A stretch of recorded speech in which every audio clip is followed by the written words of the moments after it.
Welcome to blog 14/100. So college లో మంచిగా practicals complete చేసుకుని ఇంటికి వచ్చి రెడీ అవుతున్నా. లావణ్య ఆంటీ వాళ్ళ ఇంట్లో వ్రతం ఉంది, వెళ్ళాలన్నమాట. సో ఫస్ట్ అయితే అత్తమ్మ వాళ్ళ ఇంటికి వెళ్ళినా, కాంక్ష నేను ఇద్దరం కలిసి వెళ్దామని. అక్కడికి వెళ్ళేసరికి క్యూటీస్ కనిపించినారు. ఇంకా ద్వారకేమో స్కూల్లో ఏం జరిగిందో చెప్తున్నాడా, ఐరా మిన్ను ఏమో మంచిగా ఆడుకుంటున్నారు. ఇంకా మన మహేష్ బాబు పండు అయితే ఫ్యూచర్ అల్లు అర్జున్ మన ద్వారక అనమాట. సో ఆబ్వియస్లీ నేను కాలేజ్ నుంచి లేట్ వచ్చిన కాబట్టి వెళ్ళేసరికి పూజ అయితే అయిపోయింది గైస్. అయినా పర్లేదు, నేనైతే మొక్కుకొని మంచిగా ప్రసాదం ఎంజాయ్. ఇక్కడ పంతులు గారు వాళ్ళ పాపని చూసారా ఎంత క్యూట్ గా ఉందో. ఇక్కడ మన ఇంకో క్యూటీ ఐరా పాప. ఇంకా తనతో పాటు అందరం పసుపు పెట్టుకుని కిందికి వెళ్ళిపోయామా.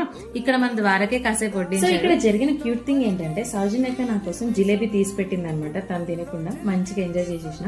ద్వారకేమో ఫస్ట్ నార్మల్ గా కాసేపు గేమ్స్ ఆడుతున్నాడు, లైక్ మదర్ లైక్ సన్ అన్నట్టు. ఈయన ఒక క్యూట్ థింగ్ చేసిండు. అదేంటంటే వాళ్ళ మమ్మీ పర్సులో ఉన్న పైసలన్నీ అక్కడ ఉన్న వాళ్ళకి ఇచ్చేసిండు. యాక్చువల్లీ ఇది కాదు క్యూట్ థింగ్ అంటే, నాకు 10 రూపీస్ ఇచ్చి బ్యాంగిల్స్ కొనుక్కో అన్నట్టు పెద్దగా ఆలోచించిండు కదా. సో మీకు ఎలా అనిపించిందో సబ్స్క్రైబ్ చేసి కామెంట్స్ చెప్పండి.